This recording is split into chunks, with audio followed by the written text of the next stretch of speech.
Cogito, un nouvel angle pour comprendre l'actualité. un nouvel angle pour comprendre l'actualité.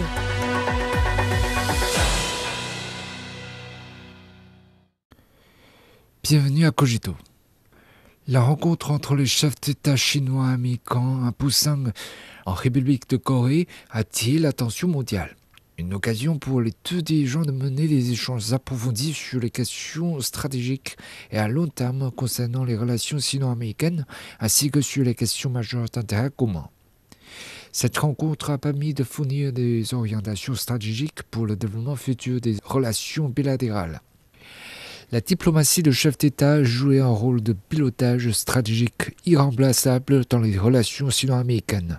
Depuis cette année, les deux chefs d'État ont eu 3 entretiens téléphoniques, échangé des lettres à plusieurs reprises et maintenu un contact étroit. Sous le pilotage commun, les relations sino-américaines ont été stables dans l'ensemble. Cette rencontre est une première entre les deux présidents en l'espace de 6 ans, mais aussi une première entrevue en face à face entre les deux dirigeants au cours du second mandat du président Trump, suscitant ainsi un immense intérêt. Les deux chefs d'État ont échangé leur point de vue sur les relations sino-américaines et les questions d'intérêt commun.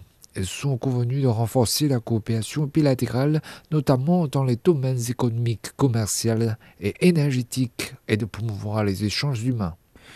Le président Xi a souligné qu'il était prêt à continuer à travailler avec le président Trump pour jeter des bases solides aux relations sino-américaines et créer un environnement favorable au développement de deux pays. Le président Trump a qualifié la Chine du plus grand partenaire des États-Unis. Selon lui, les deux pays ensemble peuvent accomplir beaucoup de grandes choses pour le monde et remporter plus de succès. Il a exprimé son souhait de visiter la Chine dans les premiers mois de l'année prochaine et a invité le président Xi à effectuer une visite aux États-Unis. En croire des analystes, cette rencontre a envoyé un signal clair de stabilisation des relations sino-américaines, fournissant des orientations stratégiques pour le développement futur des relations bilatérales, tout en rassurant le monde entier. Le président Xi soutient que la Chine n'a jamais cherché à défier ni à remplacer quiconque, mais ses efforts ont été axés sur ses propres affaires pour donner le meilleur d'elle-même et partager les opportunités de développement avec tous les pays. Au cours des 3 premiers trimestres de l'année, l'économie chinoise a enregistré une croissance de 5,2% et le commerce d'import-export de marchandises avec le reste du monde s'est accru de 4%, a-t-il indiqué. Nous avons la confiance et la capacité pour répondre à toutes sortes de risques et de défis, fait remarquer le président Xi. Il estime que la Chine continuera de faire approfondir la réforme sur tous les plans et à élargir l'ouverture sur l'extérieur afin d'ouvrir de plus vastes perspectives pour la coopération sino-américaine. En tant que stabilisateur des relations sino-américaines, la coopération économique et commerciale est au cœur de cet entretien. À l'issue de 4 cycles de négociations économiques et commerciales menés entre mai et septembre, des progrès encourageants ont été réalisés sur de nombreuses questions. Cependant, au cours du dernier mois, les relations économiques et commerciales sino-américaines ont connu des hauts et des bas. Lors des négociations économiques et commerciales tenues il y a quelques jours à Kuala Lumpur en Malaisie, les deux parties sont parvenues à un consensus pour régler les questions concernées. À Busan, le président Xi a souligné que les équipes des deux parties devraient finaliser le plus rapidement possible les prochaines étapes, préserver et concrétiser effectivement le consensus. Selon lui, les deux parties doivent voir grand, penser davantage aux intérêts à long terme de la coopération et s'abstenir de tomber dans un cercle vicieux de représailles mutuelles. Ces déclarations importantes soulignent la position de la Chine qui consiste à réagir de manière rationnelle aux frictions économiques et commerciales entre elle et les États-Unis.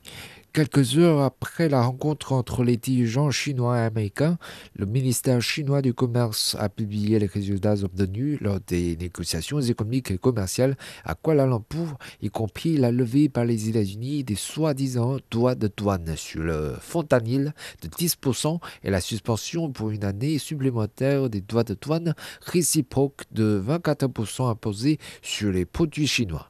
La Chine procédera à des ajustements correspondants montant assez contre-mesure vis-à-vis des droits de douane américains susmentionnés.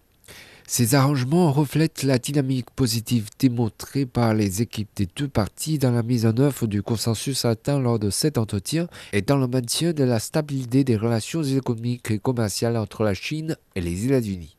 En tant que deux plus grandes économies mondiales, la Chine et les États-Unis peuvent trouver des solutions à leurs problèmes. Cela serait non seulement bénéfique aux deux parties, mais permettrait également de stabiliser les chaînes de production et d'approvisionnement mondiales et de renforcer la résilience de l'économie mondiale et d'accroître la certitude quant à la croissance économique mondiale. À l'avenir, les équipes des deux parties pourront poursuivre leurs discussions dans l'esprit d'égalité, de respect mutuel et de bénéfices mutuels pour réduire la liste des problèmes et allonger la liste de la coopération. Les domaines de coopération sino-américaine ne se limitent pas aux questions économiques et commerciales, mais couvrent plusieurs autres aspects. Le message émis par cet entretien est que les deux pays peuvent renforcer le dialogue et les échanges et développer une coopération mutuellement bénéfique dans la lutte contre l'immigration illégale et la fraude aux télécommunications, la lutte contre le blanchiment d'argent, l'intelligence artificielle et la lutte contre les maladies infectieuses. Dans le même temps, les deux parties ont également exprimé leur volonté de travailler ensemble à accomplir plus d'actions importantes au bénéfice aux deux pays et du monde entier. En 2026, la Chine accueillera les réunions de l'APEC et les États-Unis accueilleront le sommet du G20. Il aide à espérer que les deux pays pourront se soutenir mutuellement pour que ces deux sommets portent leurs fruits et contribuent à la croissance mondiale et au perfectionnement de la gouvernance économique mondiale. La Chine et les États-Unis doivent être partenaires et amis. C'est un enseignement de l'histoire et une nécessité réelle. À ce moment critique, la rencontre entre les dirigeants chinois et américains a une nouvelle fois tracé la voie vers l'amélioration et le développement des relations bilatérales. Tant que les deux parties mettent pleinement en œuvre l'important consensus atteint par les deux chefs d'État et respectent l'esprit d'égalité, de respect mutuel et de réciprocité, il sera possible de faire en sorte que le navire géant des relations sino-américaines s'avance dans la stabilité, apportant ainsi davantage de stabilité et de certitude au monde.